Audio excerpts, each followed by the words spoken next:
Mga ka-rice motor, good morning. So, today is Monday and nandito kami ni OBR sa Santa Maria, Bulacan upang ipawiring ating Sniper 150 na si Hayabusa.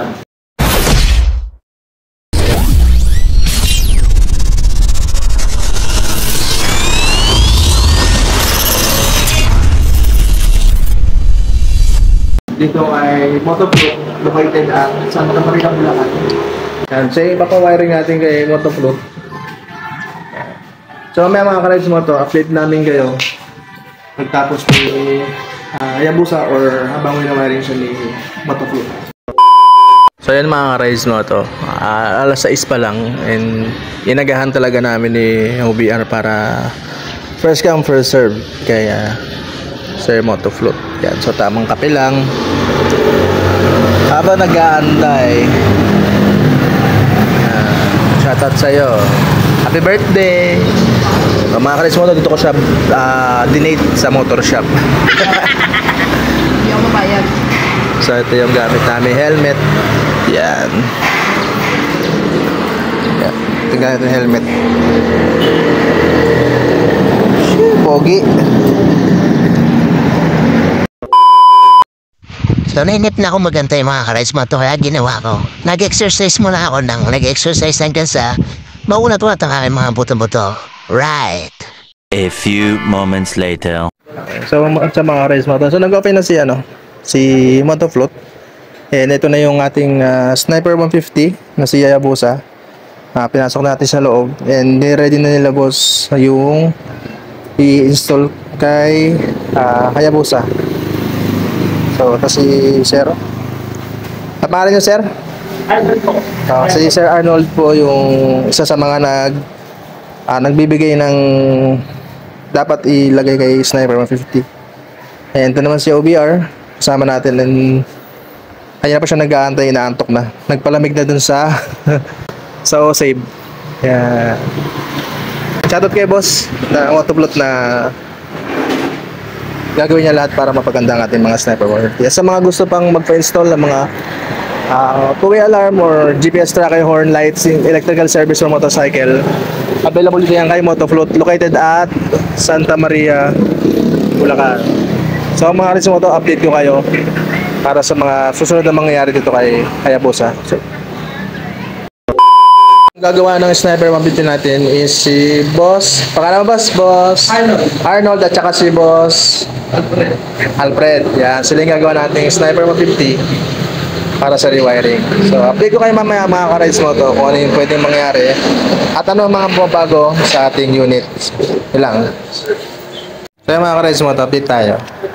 So, ito na yung gulat ka ba?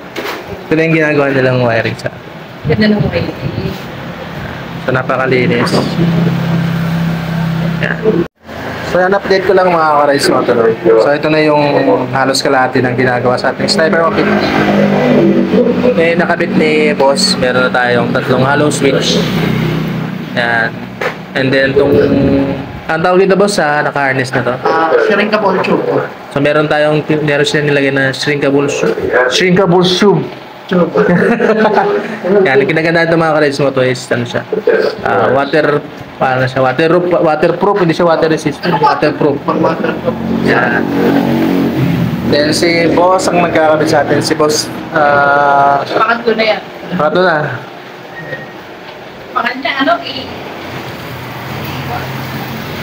Pangatlo, Si Boss Arnold. So ito yung ano natin na loud horn na via horn. Ay ipapakabit natin yung stock horn natin. Kasi gawa ng hindi na siya nakabit. Simula nung nakabit yung loud horn. Balikan ko yung mga ka-rides mo ito mamaya para sa final update natin. Naantay natin mga ka-rides mo ito, yung pinagawa natin yung Sniper 150 is maghanap muna kami ng nakakainan ni OBR. Yan. So kakain muna kami para after namin kumain is balik tayo doon para ma-check natin yung progress ng ating pinapagawa. So let's go! Update tayo mga ka-rides mo to.